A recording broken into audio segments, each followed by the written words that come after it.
Chewy on the daily chart, series of lower highs and lower lows below that 200 moving average on the hourly chart. Currently struggling against that 200 moving average on the hourly chart as well. What I'd like to see going forward, I want to make sure that Chewy starts to establish above this 200 moving average on the hourly, and then gives me a pullback against that 200, but not breaking below that 200 with a 3 price relationship. Continue a series of higher highs and higher lows. If I'm a little bit more patient, I like Chewy to clear this section right here. Let's get up above 52, okay? Better yet, get up above 54. This is what I'm thinking right now. I like to get Chewy, breaks up above that 200 moving average, kind of work his way back up from there, pull him back. So previously this was resistance, now it's support. And from there, we can get long on a 3 price relationship, like what I usually do, define 3 price relationship at a pivot low. You can see it's printing amazing top line revenue over here on a quarterly, also amazing numbers, and they're only losing a little bit with their earnings. So you know, eventually this guy, if this continues, they will be profitable.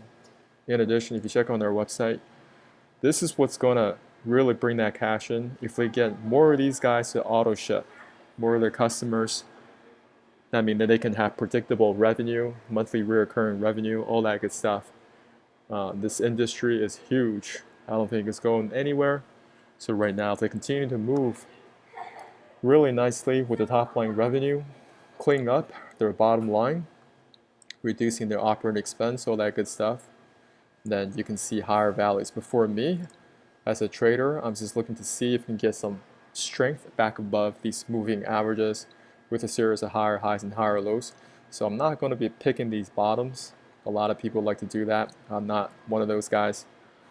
While we're at this, let's also go over real quick some of the recommendations that have been given out when it comes to these stocks. Okay, so over here, we talked about Tesla a couple of days ago. Let's look at Tesla.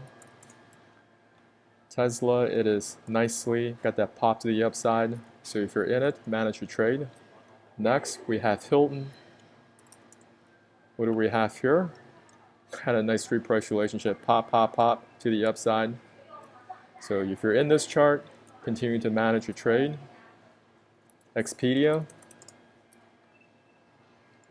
still kind of working on its way, doesn't have that huge move, but we are finding support currently with this pocket right here. Let's see if it continues to hold. Let's take a quick look at Recom. Recom over here, this one, it hasn't closed below our planned support. So if you're in it, you're still in it. And you want to be patient with this one. This is the reason I spoke about. Wait until it gets up above that 200 on the hourly chart. Let's look at Apple. Apple stock. This one also, you should be out of this. So if you're trading this and then it broke below that cluster of support, just get out. No big deal. Move on to another chart. 𝗬𝗪𝗪 is performing really nicely. You can see series of higher highs and higher lows. And what else do we have? We have Dow. Dow's performing wonderfully. We were down here when we talked about this. I think we were over here. You got up above that 200 moving average on the hourly chart. That's where I got interested in it. But this is how we go from decision to decision. Now, if you're not in this chart already, do not be chasing this high. If you'd like to learn how to find high probability setups using Fibonacci analysis, check out my course in the descriptions below. If you haven't subscribed to our channel, subscribe now. Hit that notification button. Our first goal is 1,000 subs. We go over cryptocurrencies as well as US equities. Love to hear from you in the comments area. Talk to you soon.